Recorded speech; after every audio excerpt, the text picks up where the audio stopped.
జల్దీ software job కొడదామనుకుంటురా? అయితే వీక్యూబ్లో training తీసుకొని మంచి జాబ్ కొట్టేయుర్రి. మీరు 1 మంత్ నేను ప్రచారం చేస్తాం. నేను అయిన తర్వాత కూడా మళ్ళీ ఎప్పటికప్పుడు అనలైజ్ చేస్తా.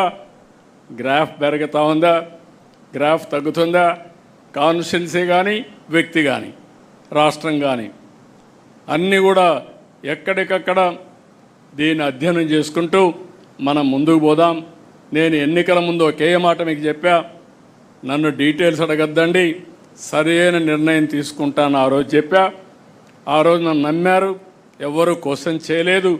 అందుకే ఎప్పుడూ రానంత విజయం 94% స్ట్రైక్ రేట్ వచ్చిందంటే ఆ రోజు తీసుకున్న నిర్ణయాలే కారణం. ఇప్పుడు కూడా నా ప్రణాళిక 2029. ఆ విషయం మీరు గుర్తుపెట్టుకోండి. 1 ఇయర్ అయింది. నేను అందుకే పాంప్లెట్ వేసినప్పుడు కూడా పెట్టాను, సుపరిపాలనలో తొలి అడుగు 4.1 అంటే 4వసారి ముఖ్యమంత్రి మొదటి సంవత్సరం. ఇప్పుడు 2వ సంవత్సరం మీటర్ స్టార్ట్ అయింది. అప్పుడే 1 మంత్ అయిపోయింది. I'm calculating month, day, hour and year. So every నిమిషం ఆలోచించుకొని మనం చేయవలసిన పనులు గుర్తుపెట్టుకొని అవి చేస్తూనే అవి సమర్థవంతంగా ప్రజల్లోకి తీసుకుపోవడానికి మనందరం కూడా చేయాల్సిన అవసరం ఉంది. కార్యకర్తల్లో ఉత్తేజాన్ని తేవాలి. అది కూడా మళ్ళీ నేను మాట్లాడినప్పుడు చెప్తాను.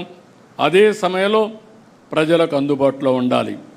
2 కూడా బ్యాలెన్స్ చేసుకొని ముందుకు పోవాల్సి కోరుకుంటూ ఈ కార్యక్రమానికి వచ్చిన మిమ్మల్ని మళ్ళీ ఒకసారి చెప్తున్నా, ఆషామాషిగా తీసుకోవద్దండి, సీరియస్గా తీసుకోండి. అయితే ఇది నాట్ మరీ ఇది కూడా కాదు. నేను అందుకే పదే చెప్తున్నా, ఈ మధ్య హార్డ్ వర్క్ కాదు కావాల్సింది, స్మార్ట్ వర్క్. పార్టీలు కూడా కావాల్సింది స్మార్ట్ వర్క్ కావాలి.